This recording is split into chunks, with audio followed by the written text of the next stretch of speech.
Before we begin this episode, I want to give a huge shout out to all of my patrons over on patreon.com/bitterbrownfems. Without your support, this podcast wouldn't be able to stay independent. Special shout out to our BFFs, and that includes Christian Galindo, Evelyn Preciado, and Cassandra Tapia. Y'all have been writing with us for pretty much day one. So much love to y'all. If you also want to support this podcast, go to patreon.com/bitterbrownfems. $1 gets you access to like text posts and things like that. $5 gets you video episodes of everything, and $10 gets you bonus episodes and so on. You get shout outs and stuff. So consider joining. Times are tough. I get it. We haven't accepted any sponsorships really here since we started. Yeah, and I want to keep it that way. But this podcast takes time and all that. So if you want to keep us independent, go to patreon.com/bitaroundfemps. Link in the description. And let's start the show. Hello, hello, hello. It is your host, Ruben, coming to you from Portland, Oregon. And this week's recession indicator. God, where do I even start? I think the most obvious one is all of the Democrats trying to sabotage Abdul Al-Sayed, who won his primary in Michigan against Haley Stevens as a progressive candidate who his tagline is, he wants to get money out of politics, money in your pocket. Um, And they're not liking that because he's like anti genocide. And the centrist Democrats love their genocide. And he's anti big pharma, and he is a doctor. Um, so all these things are making them all look bad. And so they've like tried attacking him, but because he's basically like he's a pretty like I have the right to like grit like he's pretty locked in. Like he's such a good candidate as far as every measurable, thing says, every poll, blah blah blah. People love his policies. He's well liked. He's handsome. He's very good at um in the media. Especially, he's particularly good when people are like trying to attack him. He went on Fox News recently where the news reporter was trying to bait him to talk shit about trans people, and he wouldn't do it.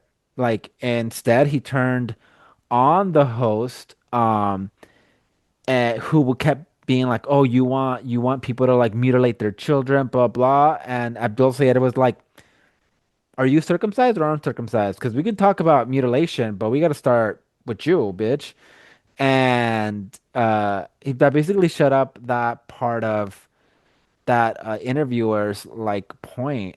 Because that's what they want. They want like this fake like culture war, like bullshit. They want to distract people, make boogeymans out of things like immigrants and trans people, specifically trans women, in order to distract from the fact that like billionaires are robbing us blind, right? So Abdullah Sayed has been able to like curve all that stuff, talked about turn that into a moment about like healthcare for all, investing in America and things like that. And so because he's so locked in, they are turning instead their eyes to Hasan Piker, who's like a leftist, socialist Twitch streamer, um, and attacking him for different comments he's made. Uh, Most recently, they are attacking him for saying that Jewish people are not monolithic. I'm not even kidding. Like, I wish it was more, but they are literally being like, him saying they're not monolithic, and that his point was like they're not monolithic and we can't be conflating Israel with Jewish people. First of all, that is literally what Jewish people have been telling us because when you conflate like a genocidal state to a people, a marginalized people, such as Jewish people, then they are then scapegoated into being the reason for that issue. Um, when they are not, right? Like Jewish people do not bear responsibility for the crimes that Israel is committing, but the way that the Democrats and the establishment are making it seem is that like Israel is acting on behalf of Jewish people. And so Hassan Piker's comment that Jewish people are not monolithic was to help people separate the notion that Israel represents Jewish people and to curb anti-Semitism because I will say like it is well first of all like people who are gonna be bigots are gonna be bigots one way or another, right? So like not trying to give too much like just want to start there. People who are going to be bigots are going to find any excuse to be bigots. But when you have a genocidal state like act like claiming that they're acting on behalf of like Jewish people, you have these people coming off from the woodworks who are now using Jewish people as like the cause of problems, right? When what they mean is Israel, right? When now that like the mask is off in a lot of ways about like, holy shit, we can't get Medicare, but guess who has free healthcare? And it's Israel. And who's funding it? We are, homie. American tax dollars are funding Israel healthcare. Um, and so when you hear things like that, like Israel represents Jewish people, and then you understand that the U.S. is funding the Israeli state, and then you're like, well, my tax dollars go to the US government. Then you start connecting the dots and people start getting mad at the wrong villain here, right? Instead of getting mad at the US government, at the Israeli government, they get mad at Jewish people because they've been told that Israel represents Jewish people. So it is not anti-Semitic to say, hey, not all Jewish people are the same. Not all Jewish people are represented by Israel. It's anti-Semitic to say that they all act in the same, the same. But Democrats have taken that to somehow mean that basically making that, ongoing critique that any critique of Israel is a critique of Jewish people when that's not the case at all. And so I'm going to read off a list of prominent senators and representatives who have criticized Hassan Piker as being anti-Semitic, and I'm going to read off how much money they have been granted by APAC, which is the Israeli group that's like funding campaigns and laws and things like that in the US to basically help Israel out, right? And that would be Senator Fetterman, who's gotten $487,000. Cory Booker, famed fucking uh that one thing he did, filibuster, where he was like standing up for like 24 hours or whatever, and everybody's like, oh, what a hero. And it's like, bitch, a hero for nothing. A hero for platitudes, because he received $851,000 from APAC. Senator Slotkin from Michigan, $517,000. Representative Gottheimer from New Jersey, $2,328,000. Senator Rosen from Nevada, $2,264,000. Representative Lee, also from Nevada, $858,000. Representative Jeffries from New York, $1,495,000. Representative Torres, also from New York, $2,108,000. Representative Schneider, uh, also Illinois, I believe. 1,109,000. $450,000. Representative Scholten, $413,000. Representative Auchincloss from Massachusetts, $1,033,000. So when we look behind the curtain and we see all these people being funded by AIPAC, um, and all of a sudden they are super protective of this Israeli state, and AIPAC officially stands for Americans for Israel Political Action Committee. You see these people all activate and up in arms about a non-issue. Uh, you have to question, why are they attacking a Twitch streamer when bitches are paying their fucking groceries with Afterpay, with fucking Klarna or Affirm or whatever. Like, why are you attacking a Twitch streamer when you haven't even attacked Donald Trump this hard? You guys just keep, bowing for whatever Trump says.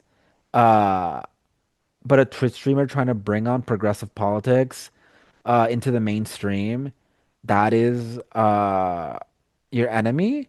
That's crazy. Uh, that reminds me that Francesca Hong, uh, who who by most measures was really uh in like the running towards becoming like the governor of Wisconsin. She lost to David Crowley, who was an establishment Dem who had dropped out just a few weeks prior to the election, but through a long case of bullshit, ended up pulling up ahead for less than 1%, through funding by APAC, through funding by the data centers. Uh, like this is where shit is coming from. They want to defeat all these progressive people to keep making fucking money. Because how the fuck did somebody who was like dead last basically in the governor race, uh, how was he able to pull ahead, by less than 1%, mind you, uh, after only a couple weeks? And it's because of all the fucking money that David Crowley had behind him, right? So is this a recession indicator? Because it shows that these Democrats who already have all this fucking money, who are already like badgering us with emails and texts about like donating to their cause to defeat Donald Trump, like apparently that's not enough because they still need money from these super PACs, from these corporations to fuck over the American people. And to make a target about a Hasan Piker, who is essentially the Joe Rogan of the left, right? Again, I don't agree with this motherfucker on quite a couple things. And that doesn't mean that he's not effective at what he does. And that's mostly like galvanizing like a progressive, sure, mostly white, like young, mostly male audience that had been pushed out of like politics, had been disillusioned with things, and is now rallying behind progressive causes. And I'm not saying that all of his fan base is white, but girl, I saw him at fucking Portland recently, and yeah, bitch, it's pretty white. Sure, it's not all male. That was mostly for effect, but and maybe it's just because I'm in Portland, bitch. But no, I don't know, girl, because I did go see Cardi in a couple months ago, and that was a stadium full of people of color, pretty much exclusively.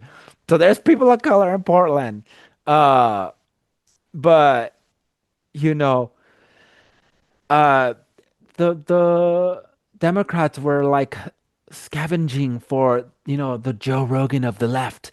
Because Joe Rogan, if in case you didn't know, he's like this retired like fighter who then tried to be a comedian and started a very successful podcast where he's basically platformed all the big right-wing figures that we can think of right now, including Donald Trump, and has basically become like a right-wing kingmaker and conspiracy theorist. And some even credit him with Donald Trump's like marginal win in the most recent election. Because Donald Trump did go to his podcast shortly before the last election.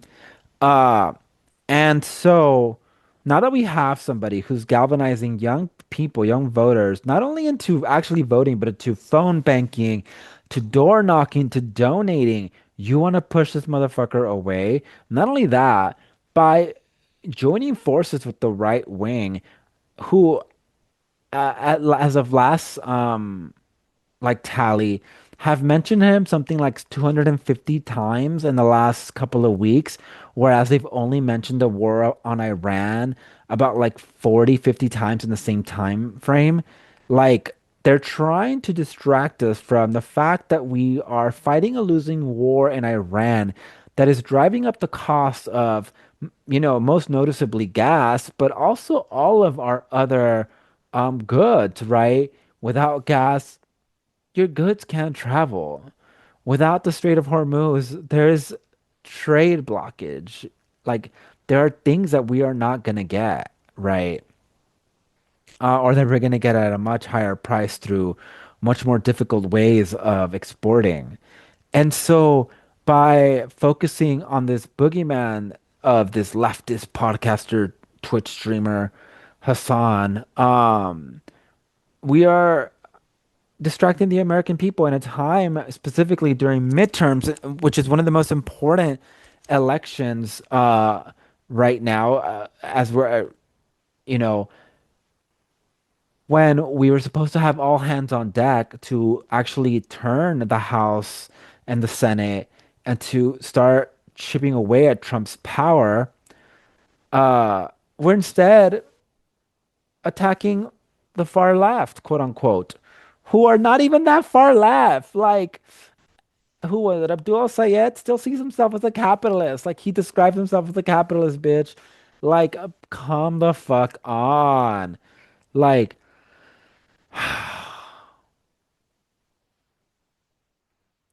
the Democrats don't like to win. Like, they actively want to lose because they get to position themselves as victims continuously and continue to use that victimhood as a way of fundraising, and lining their pockets, continuing to line their pockets instead of helping the people who voted them into power, right? Um, Basically, all politicians have been wasting time with a fucking Twitch streamer instead of talking about shit that's really mattering to the American people.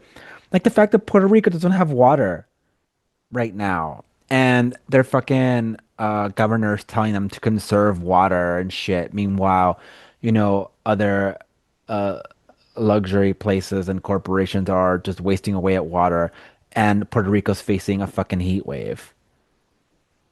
People have, as of right now, been like weeks now without water. They've had to like buy gallons of water in order to be able to live their fucking lives. This also, like, I don't know if y'all knew, but Indiana was facing horrible winds that have left people without power for weeks. That means that they have no food because their fridge isn't fucking running, right? And instead of like pointing our attention in these specific ways that are actually affecting American people, we are instead, and I mean, this is the royal we as the Democratic Party, not we as in you and I, of course, listener, but the Democrats are instead wasting time defending their comfort genocidal state, right? Instead of helping their constituents. Uh, like, girl, they should do like fucking China did recently, and which sentenced a billionaire to life in prison. Uh, just a couple of days ago, like about a week ago, the Chinese court sentenced Evergrande founder Hu Yang to life in prison Following the massive collapse of his real estate empire, after he pleaded guilty to charges which included large-scale financial fraud, fundraising fraud, bribery, and illegally taking public deposits. Um, yeah, that's the kind of shit we should be doing to these folks.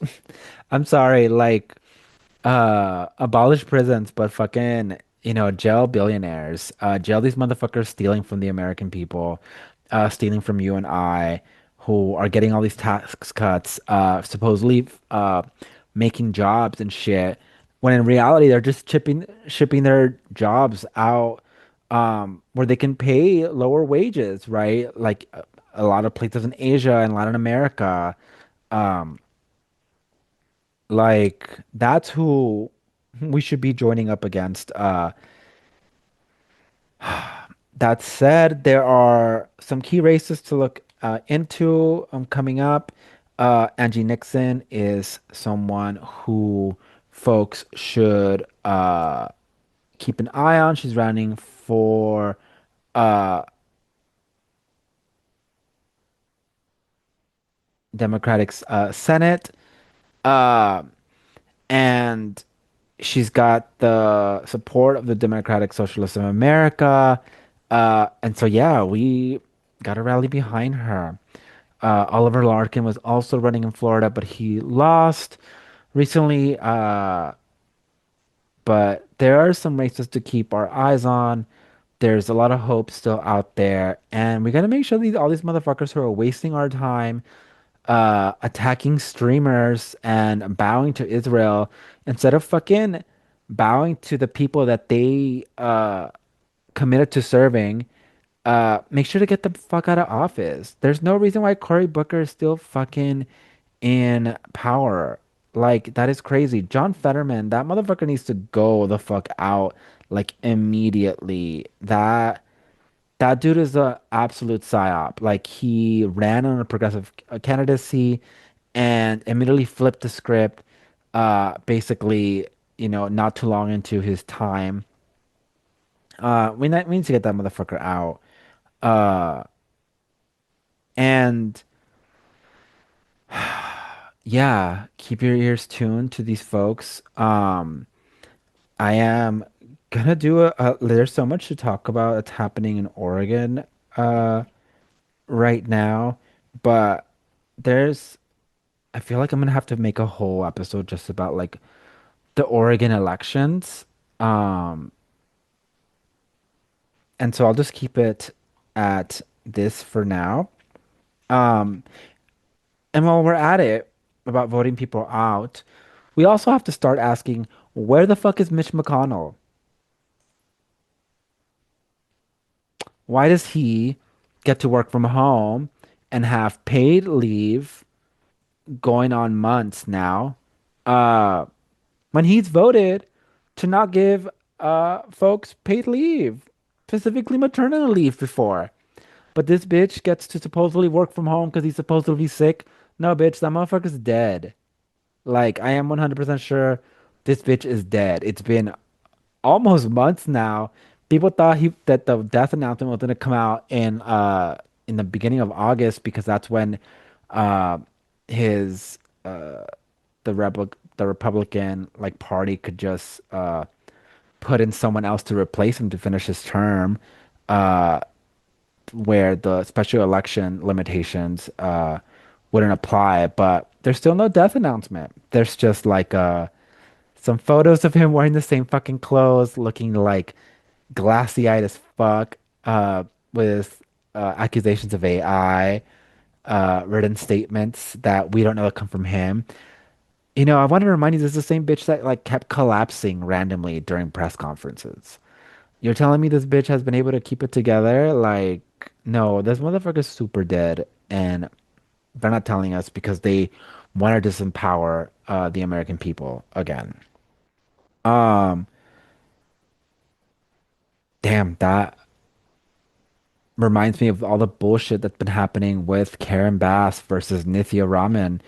They had a debate recently that was supposed to be an easy home run for Karen Bass. It was held by the fucking hosted by the fucking Sherman Oaks Homeowners Association, bitch. In like a fucking like what looked like essentially a school gym. It was with a wrinkled ass banner. It was so fucking uh, lowbrow. M Mind you, Sherman Oaks is like one of the richer counties in LA. Um, but Karen Bass was taken to task for her record on homelessness, on housing, um, on public safety, and some of the things that uh came out to light is that like Karen Bates wanted to get rid of like street vendors, particularly taco trucks, which is fucking crazy.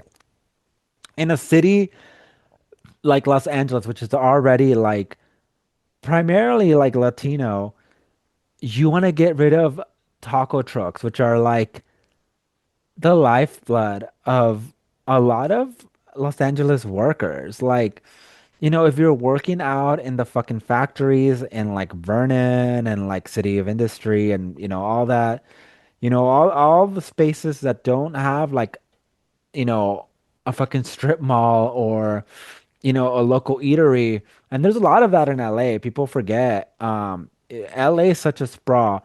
And there are so many places that don't have like an immediate like restaurant, even a McDonald's. It's a taco truck that saves your ass. Like, and that's where you go when you're working at a random like factory and things like that.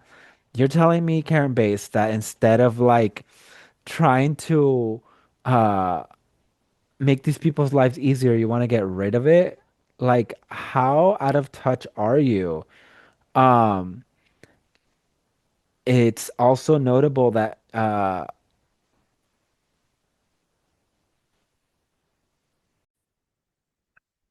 so like in the debate, Nithya Raman brought up that Karen Bass hasn't showed up to like more than half of the meetings about the LA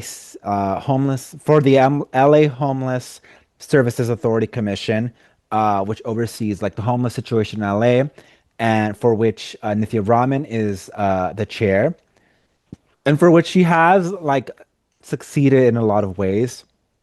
Like she's capped rent. She's lowered homelessness by 50% in her area, as opposed to other parts in LA where it hasn't gone as well. And what has happened as an aftermath of this is that uh, Nithya Raman was removed as chair of the homelessness committee of LA uh, by one of Karen Bass's allies, right? So she's essentially retaliating. Karen Bass is retaliating against Nithya Raman for daring to run against her and daring to call out her record with homeless people. Um, so shit like this has you know, been going on in the Democratic primaries in ways that demonstrate again that like Democrats are more concerned with consolidating power, attacking marginalized people than they are with beating Republicans. So we have a choice, LA for mayor, and Nithya Raman not was not my first choice, right? I was a big Ray fan, and still think that there was a lot of work she could have done to really improve her campaign. But Nithya Raman is as close to a fucking Mamdani as LA is gonna get for the next few years or so, just the way shit is set up. So if you want anything close to resembling any of the fucking paradise New York has been living under, you gotta go for Nithya, homie. Uh, so that is I think it for this episode. And so with that, I want to talk about things that have made me less bitter. And as dark as this might seem, you know, we've lost a legend this week with Dolly Parton, who died at 80. Um, and Dolly Parton, what an extraordinary woman. Um, it does not make me less bitter that she has died. It has made me less bitter to see all the good that she has done in this world and how she's united, particularly the American people, with her kindness. Like, she is one of those people who are like truly, there's a lot of Christians in this world or Catholics, religious people in general who say they're following God's law, but then they go on and lead a life of like evil, of like real darkness, of hatred towards their fellow man. And Dolly Parton was not like that. Like she really loved people. She really worked to improve the lives of people, even when it wasn't her fucking job. Like she was just an entertainer. Um, and so seeing all the good that has come out, all the eulogies people have done for her, and bringing up all the good things she has done, right? Beyond the hits, beyond, art on its own can be enough to miss somebody. And of course, Dolly Parton has given us a lifetime of hits and songs that will be immortal. But she's also done things like, use residuals from her her credits on "I Will Always Love You," the Whitney Houston cover, to fund black neighborhoods. She's also purposely set up like some of her headquarters in black neighborhoods in Tennessee, and that's to bring commerce to them, right? She's also created jobs in Tennessee through Dollywood, which was previously like a celebration of just uh like Appalachian culture and all that.